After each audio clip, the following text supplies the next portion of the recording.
싱킹 브릿지 타임즈 2024년 8월 10일자를 진행하도록 하겠습니다. 대립의 상징 엽기의 정치인과 관료를 오늘은 좀 표현을 해봤습니다. 구독, 좋아요 부탁드리고 1.5배속을 보시기 바랍니다. 오늘의 편집 내용이 되겠습니다. 부록은 참고자료로 첨부했습니다. 이건희의 질문법 5화가 다시 주목받는 이유라는 제목으로 최용섭 객원기자가 주간 조선에서 보도를 했습니다. 문제 발생할 때마다 연속적으로 이유를 질문하는 거다. 그런데 유대인의 하브루카와 비슷하게 창의적인 효과를 거둘 수 있는 간단한 방법이 있으니 바로 O5 기법이다. 네이버 지식백과를 보니 O5 분석법은 문제가 발생할 때마다 연속적 최소한 5회로 문제 발생 이유 왜를 질문하여 문제의 근본적인 원인을 찾아내는 데 사용되는 문제 해결 기법이라고 적혀 있다. 5Y라고 Y라고 되어 있으니까 5Y라고 발음을 하겠습니다. 기법은 1950년대 도요타 자동차에서 품질 관리를 위해 시작되었다. 이렇게 일찍 시작될 리가 있었나? 모르겠네요. 학자에게 분석을 맡기면 증상만 복잡하고 피상적으로 설명하지만 현장에서는 단순하고 현실감 있는 추론을 통해 근본 원인을 찾는 것이 바로 5Y 분석이라고 그는 강조했다. 도요타 품질 관리에 도입한 5Y 용접 로봇의 고장이 나서 생산에 차질이 빚었을 때다. 첫 번째 질문부터 해서 다섯 번째 질문을 해서 다섯 번째 가서 그 펌프에 필터가 장착되어 있지 않았기 때문이다라는 근본 원인을 발견했다는 거예요. 찾아냈다는 겁니다. 그래서 결론은 노후화된 오일 펌프와 필터를 교체하는 것이었다. 전문가들은 5Y를 잘하는 비결로 첫째, 사실 기반으로 풀어나가야 한다고 말한다. 팩트죠. 언론도 팩트 보도를 해야죠. 둘째, 인과관계는 단순할수록 좋다고 한다. 아주 중요한 얘기입니다. 셋째, 내용은 정확하고 타당성이 있어야 하는데 보통 객관적인 사실과 데이터로 입증할 수 있어야 된다. 이 객관적인 팩트와 데이터, 이런 것들이 매우 중요한 거겠죠. 이분은 그 오노 다이치 박사라고 그 모자를 쓴 거 보면은 그 일본 군국주의 그 시대를 연상하는 꽤 오래된 사진인 것 같은데, 저도 그 기업 경영을 배우면서 도요타 방식의 오노 다이치 박사, 보통 우리가 그냥 오노 박사라고 그럽니다. 오노. 이분이 그 간반 시스템하고 그다음에 이 저스틴 타임 이거를 이제 확립한 분이죠. 그런데 그 품질 불량에 대해서는 5-5로 또 접근을 했다 이런 얘기겠어요. 우리는 질문하는 대로 답을 찾는다. 능력보다는 질문하는 힘이 중요하다. 소크라테스 말씀 그렇죠. 소크라테스가 그렇게 했죠. 뇌 역시 그렇게 반응한다고 말했다. 전문가들이 5Y의 중요성 일깨운 이건희의 질문들. 이건희 회장이 만약에 지금 살아 있어가지고 삼성 반도체가 왜 SK 하이닉스에 쩔쩔매고 있는가라는 5Y 질문을 던진다고 해도 전영현 부회장은 현명하게 대답하리라 생각된다. 삼성에 대해서 매우 우호적으로 지금 표현을 하고 있네요. 우리 사회 문제에 5Y를 적용하면 이렇게 5Y를 통하면 불량품을 가리는 생산 현장은 물론이고 개인, 기업, 정부 모두 고루 활용할 수 있다. 제가 그 싱킹 브릿지 타임즈를 하면서 그 첨부되는 기본 자료들은 이 사회, 경제, 정치 문제를 인과관계로 좀 이해하고 또 그렇게 해석할 수 있는 능력을 키우고 싶다. 제가 배운 그 싱킹 프로세스라는 거에 이게 기업 경영만이 아니고 우리 사회에 다 적용할 수 있어야 되지 않느냐. 그래서 이것도 시작하게 됐는지 모르겠어요. 어쨌든 현재 이게 잠깐 예. 어, 뭐 때마침 그 전국 경제인 협회에서 그 연수를 그 9월 24일과 12월 10일에 일본 연수단을 보낸다고 했는데 도요타의 5 기법을 배우기 위해서 간다 했는데 조금 섭섭한 마음이 드네요. 위의 제목부터 이펙트 코즈 이펙트부터 연습하기를 제안한다라고 말씀드릴 수 있겠어요. 제가 첨부 자료로 항상 해놓는 게 이건데 if then 충분 조건으로 해서 원인을 얘기해 가지고 이 원인이 근본 원인이라면 필연적으로 존재할 다른 결과가 꼭 있어야 된다. 이런 단순한 것부터 시작을 해보자. 이게 말은 그렇게 했지만은 칼 포퍼의 반증주의를 저는 기반으로 하고 있습니다. 그래서 우리 한국이 도유다를 뛰어넘는 경영을 해야 하지 않겠냐. 한국에는 한국 TOC 협회에서 제약이론 경영교육의 싱킹 프로세스 이게 이제 맨 마지막 교육 과정입니다. 이거 과정을 교육을 지금 하고 있어요. 전 국내에서는 조금 쉽기는 했습니다. 왜냐? 참 근본적으로 그 도요타 방식이나 뭐 이런 것들은 원가 세계를 안 건드리는데 제약이론 경영을 창시한 그 유대인 골드랩 박사는 이 원가 회계를 건드렸단 말이죠. 그러니까 스루풋으로 평가해야 된다. 이것 때문에 좀 애로점이 있습니다. 상당한 애로점이 있습니다. 그 현실적으로 그런 게 있어서 제가 또 아주 이 지속적으로 그 원가 회계 결산 내용을 지금 상반기 거 이미 시작을 했는데 스루풋 회계로 분석을 해서 소개를 하고 있죠. 반년 일찍 항복하면은 오키나와 전 히로시마 나가사키 없었다. 우크라이나를 일본의 전철을 밟아서는 안 된다. 모스크바 돌아오는 스즈키 무네오시 주장. 굿도 히로시라는 사람이 제이캐스트 뉴스를 통해서 보도를 했습니다.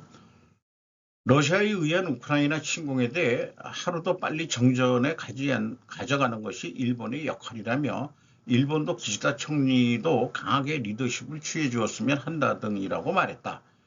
일본의 전철례는 해서는 안 된다라고 주장하고 우크라이나의 사실상 항복에 염두에 둔 대화의 필요성을 시사했다. 우크라이나가 항복 안 하려고 그럴 텐데 러시아의 그 요인의 주장을 보면은 우위는 변함없고 의심하는 게 잘못이다. 스즈키 씨는 7월 28일부터 8월 1일에 걸쳐 모스크바를 방문 현지에서 만난 주요 인사 중 한 명이 코사초프 상원 부의장이다. 이 정도면 꽤 높은 자리에 있는 사람을 만난 거네요. 스즈키 씨에 의하면은 코사초프 씨는 러시아는 식량 자금률도 100%로 국민은 안심하고 있다. 동시에 우크라이나 문제에 대해서는 특별 군사작전 에서도 순조롭게 진행되고 있고 러시아의 우위는 변함이 없으며 의심하는 쪽이 잘못됐다. 게다가 기시다 정권이 G7과 보조를 맞추는 형태로 대러 경제 제재를 단행하는 것도 의문시하고 있다고 한다. 그래서 이 기자들이 기시다 수상은 어떻게 하는가에 대해 회계원에서 질문을 받은 스즈키 씨는 태평양 정쟁 말기 예로 들면서 79년 전 일본이 반년 일찍 항복했다면 도쿄 공습도 오키나와 전투도 하물며 히로시마 나가사키 핵이 떨어지는 일은 없었다. 대화라는 강한 호소를 해달라. 대러 제재 해제가 가장 알기 쉽다라고 했다. 참의원이라는데 친러 정치인이냐고 좀 묻고 싶은데요.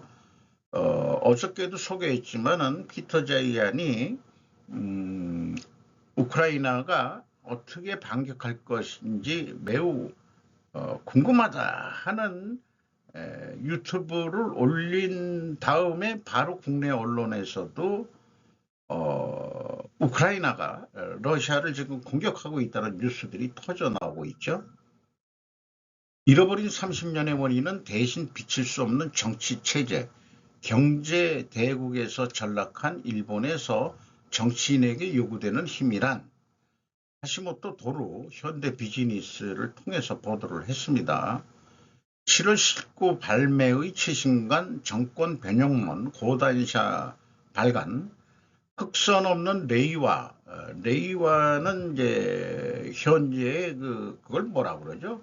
연호 우리말로는 영화 전에는 그 전천왕 때는 그 쇼와라고 불렀죠. 일본에서 혁명 없는 안인의 나날 속에서 격렬한 정권 교체가 일어나는가? 그러나 지금 변하지 않으면 반드시 일본은 가라앉을 것이다. 대체할 수 없는 정치체제, 현상 유지라도 어떻게든 국정은 돌아간다.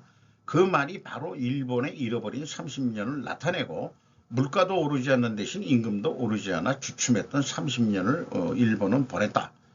질문, 이러한 원흉 중 하나가 대신 빛을 발할 수 없는 정치체제에 있었다는 것입니까? 경제 전문가라도 미래는 알 수 없는 일 투성이고 정치도 뭐 그럴 수는 있지만 다만 정치인들에게 미래를 그리는 힘이 결정적으로 부족하다면 국가의 성장은 발전은 없다. 본래 정치는 정치인과 관료가 두 바퀴가 되어 함께 협력하고 돌려가는 것, 어느 한쪽만 무작정 일해도 정상적으로 작동하지 않는다. 양자의 차이는 단순한 역할의 차이다. 정치인의 역할과 관료의 역할, 정치인의 역할 중 하나는 국가의 비전을 그리고 두 번째는 국가의 운영을 위한 규칙을 결정하는 거다. 관료의 역할은 정치인이 제시한 그러한 비전을 실현하기 위한 구체적인 법률안과 제도안을 만들어서 정치인의 결정을 받아 이를 실행하는 것에 불과한 거다. 그런데 관료만으로는 돌파할 수 없는 것을 돌파하는 것이 정치인의 또 목이다. 인구 문제 등은 그 전형일 것이다. 이거 어려운 문제죠. 개인 상점적 정치인들이 모이는 것만으로는 국가의 미래 비전을 논의하기 어려울 것.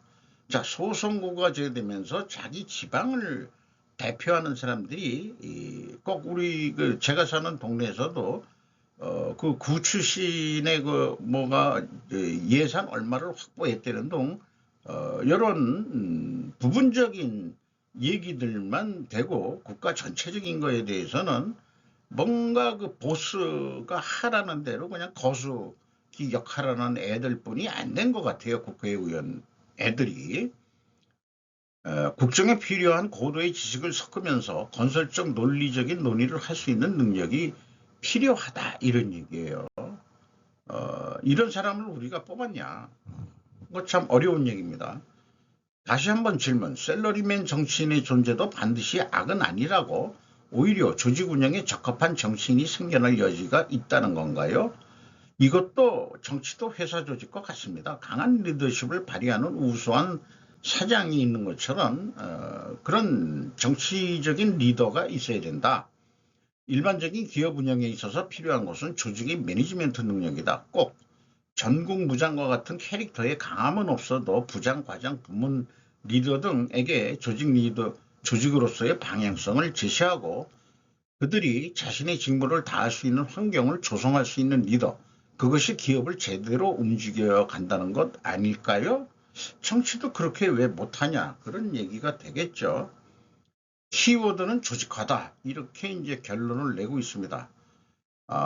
중선거 구제에서 소선거 구제로 일본도 이행이 됐는데 폐례로서 소선거제가 되면은 당 집행부의 힘이 너무 강해졌다. 원도 다 집행부가 갖게 되어버렸다는 얘기로 들린다. 근데 애초에 조직이란 그런 거죠. 인사권이나 예산권을 장악한 이른바 보스가 복수 난립하고 있으면 건전한 조직 매니지멘트는 할 수 없습니다. 지금은 조직화의 방향성에 있다는 것은 교육도 의료도 변호사 분야도 마찬가지 아닐까요? 이 책을 써낸 사람은 의료계 출신으로 되어 있습니다. 깝깝하니까 의사가 정치에 대해서 논하는 그런 책을 낸 것 같습니다. 이게 이 소선거제 우리나라 참 문제가 많죠. 그리고 그거를 좀 보충한다고 비례대표제를 또 집어넣어서 하고 있습니다만은 우리가 또 똑같은 문제로 고민을 더 해봐야 되고 저는 개인적으로 우리나라 같은 수준은 지방선거, 지방자치제 없애야 된다고 그렇게 봅니다. 정치인과 관료들이 정부 빚은 어떻게 해결할 수 있는가? 제가 그 저자한테 좀 물어보고 싶어요. 정부비 첫 1300조에 넘어 교도통신이 보도를 했고요. 나라비 1311조 421억 원행 국민 1인당 1085만행 처음 1300조엔 돌파. 요미우리 신문에서 보도를 했습니다. 이거 어떻게 갚아나갈 거냐? 그 내역이 있고 그래서 전통적인 한국의 기획재정부 균형재정을 골자로 하고 그렇게 전통적으로 교육을 받고 그렇게 시행을 해왔는데 이게 언제부터 와야 되냐 하면은 좌파들이 정권을 잡으면서이다. 이 좌파라고 굳이 표현을 DJ 때부터 시작을 했다 해도 과언은 아닐 것 같아요. 또 문정부 들어서도 그렇고 그렇습니다. 정부 부채 공기업비까지 더한 공공부채 1400조 돌파. 일본은 1300조 엔 돌파. 우리는 1400조 원 돌파. 이게 2022년 12월 15일 날 중앙일보. 그러니까 지금은 더 늘었을 거예요. 거기다가 코로나라고 제가 오타냈네요. 식구가 직격탄이어서 더 빚을 더 많이 쳤습니다. 한은은 단기 차입도 수시로 발생한다고 또 얘기를 하고 있고 누가 정권을 잡든 이 정부 빚을 어떻게 갚을 것인지 묻고자 한다.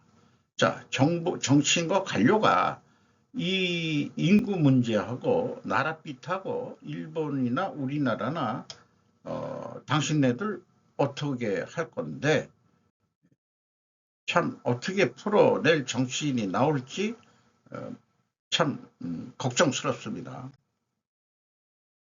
미국 무역 적자국 한국이 일본 처음 제친다. 트럼프 승리 땐 타깃될 가능성 중앙일보에서 있는데 뭐 일본식 표현을 해서 그런지 모르지만 미국에 대한 무역 흑자가 거꾸로 우리가 크게 늘었다는 얘기고 일본을 처음 제쳤다. 이런 얘기가 되겠습니다. 이렇게 된 이후에는 미국에서 중국을 배제하고 있는 점도 우리 실적에 영향을 준 것으로 분석이 된다고 그러고요. 또 최근에는 한국 상품 라인업이 다양해지고 경쟁력이 계속 유지되고 있다는 점 이런 것들이 이제 대미 수출이 늘고 무역 흑자가 되고 있다 이런 거를 얘기를 하고 있는 것으로 보입니다. 트럼프 대통령이 우리는 자동차 제조업을 다시 미국으로 신속하게 가져올 것이라며 우리의 일자리를 빼앗아가고 미국을 약탈시키는 대로 내버려 두지 않을 것이라고 트럼프는 얘기했다는 거죠.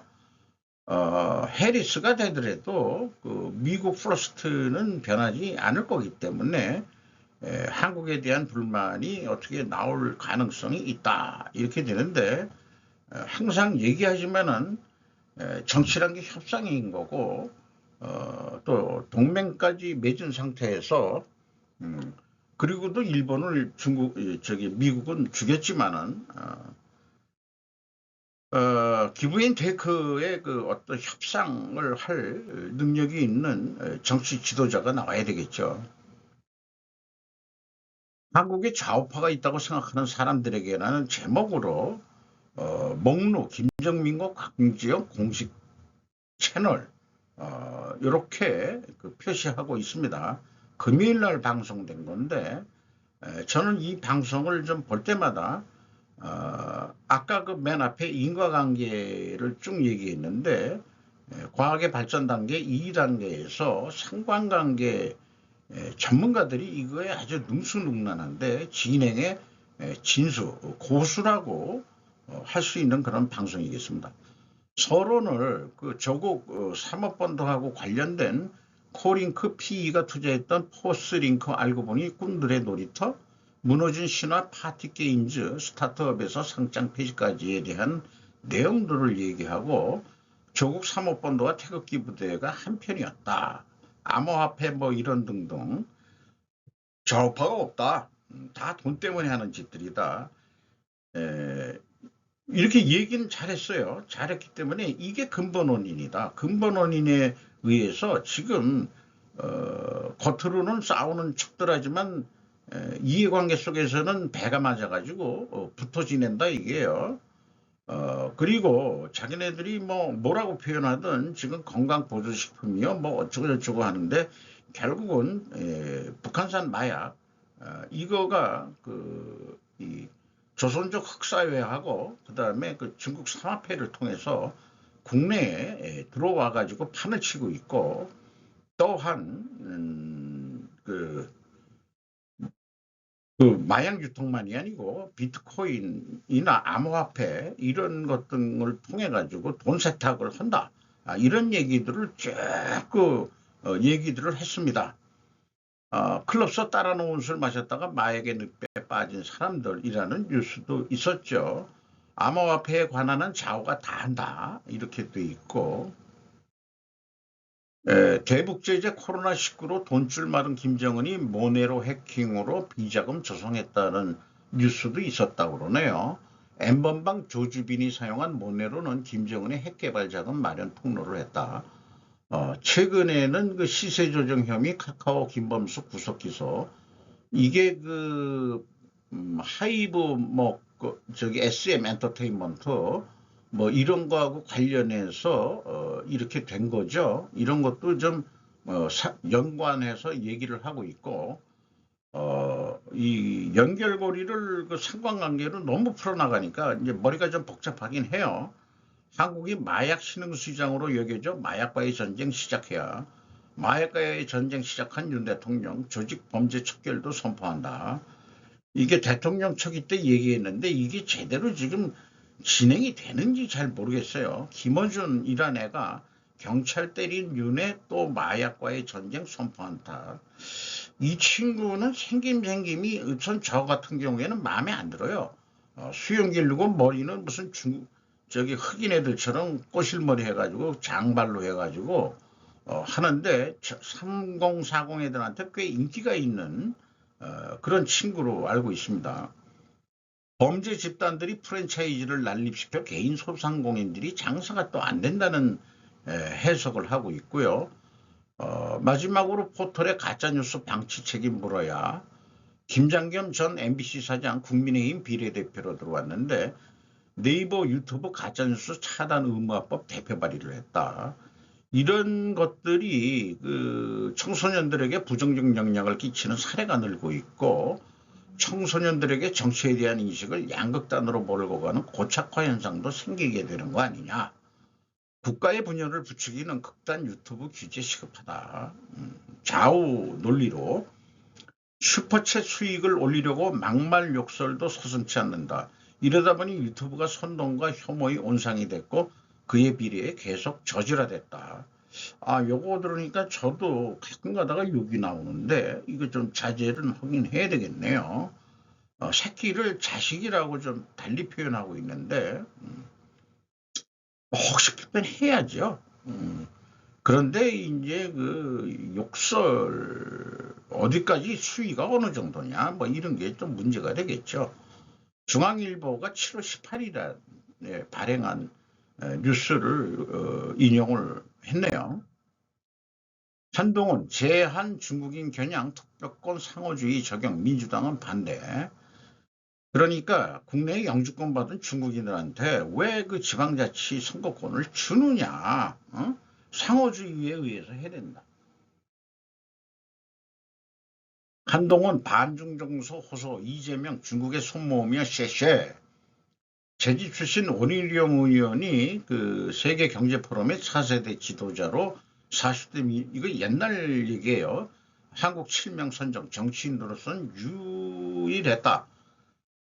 제가 생각하기에도 그렇고 제주도를 중국화를 이룬 원희룡이다 이렇게 표현하면은 제주도를 그 중국에 팔아먹은 사람이 원희룡이다 이렇게까지 좀 비유를 할 수 있는 거 아니냐 이런데 더 끔찍한 것은 전주에서 중국 관광객 1억 명 유치 에 전주에 시진핑 타워 세우자.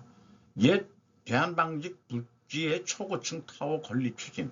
시민이 깜짝 제안에 장래가 한때 술렁했다.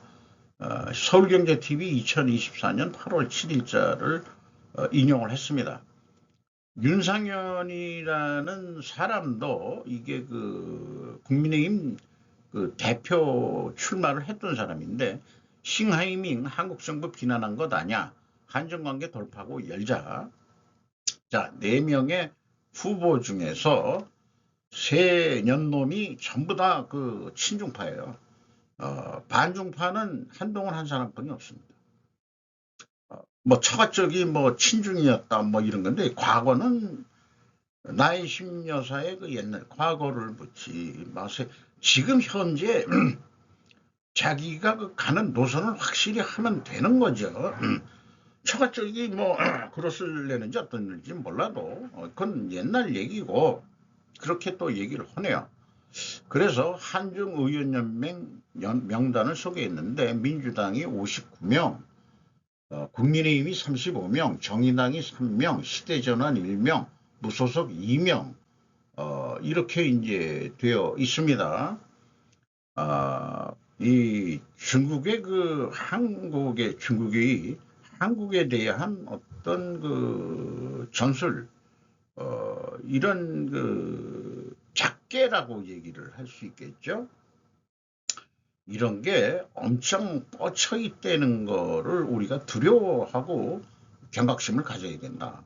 그래서 그런지 친중에는 좌우가 없다. 검찰은 꾸준히 마약 이런 것까지 포함해 가지고 친중이긴 한데 여기에서 간첩을 어떤 형태로든 검찰이 구속을 해서 지금 제거하고 있는 중이라고 이런 거는 잘하고 있다. 그 최근 뉴스에도 그 협중에 관한 그런 뉴스들을 내고 있어요. 중국 그 단체 관광객들의 오만 불순한 그런 건방진 이런 것들을 우리나라가 대대적으로 보도를 해야 됩니다. 중국 관광객까지 그 먹고 살겠다고 하는 거 이제 포기해라.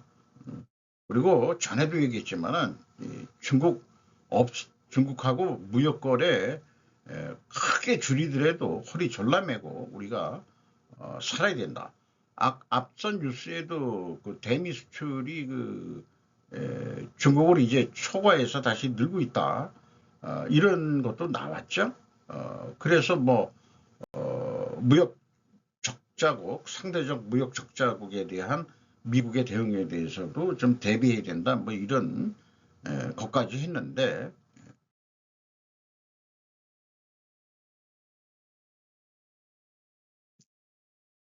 양산도와는 K 전투기에 긴장한 유럽, KF-21 라팔 타이푼 압도. 박기문 기자가 뉴스 1에서 보도를 했습니다. 요거는 2023년 6월 28일 그 방위산업청이 제공한 건데 6호기 시운전을 아주 성공했다는 거 이렇게 생겼네요. 우리나라 전투기가. 시운전할 때는 바퀴를 안 넣는다고 해요. 왜 그런지 저는 잘 모르겠습니다만은 KAI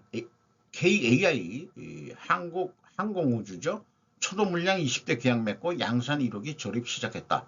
2026년 말부터 전력화 가격 경쟁력의 진화형 개발, 성능 우위, 불매체, 유럽 업체의 심각한 위협이다. 이렇게 얘기했는데 KF-21은 뛰어난 점은 확장성이다. 21세기에 개발된 유일한 4.5세대 전투기인 KF-21은 앞으로 높은 수준의 스텔스 기능을 갖춘 5세대, 유무인 복합 운영이 가능한 6세대로 진화적 개발을 이어가도록 개발됐다. 이렇게 얘기하고 강고영 KIA 사장은 이 KF-21 전방위적인 마케팅을 통해서 수출 성과를 반드시 달성하겠다. 성공하시기 바랍니다. 동부서 밀린 우크라 러번토 급습 1조 3조 효과 노렸다. 요 수많은 기사 중에서 요거를 제가 뽑은 것은 일석삼조 효과 노렸다. 이 분석 기사가 참 적합한 것 같아요. 김성식 기자가 뉴스관에서 보도를 했습니다. 요거는 이렇게 표현했습니다. 사흘째 쿠르스크주 돌파하는 우크라군 수도 모스크바까지 530km 불과. 수세 몰린 동부전선 숨돌리기 용도, 원정 가스관 위협하고 종전 협상도 염두에 둔 이 쿠르스크 러시아의 그 지역을 지금 이제 공격을 한다 이게요.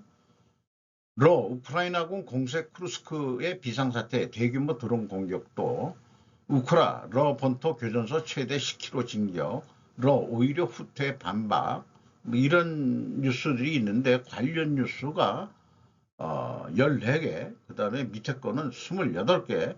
요 네이버에서는 이런 것까지 이제 그 뉴스 칸에 표현을 해주고 있네요.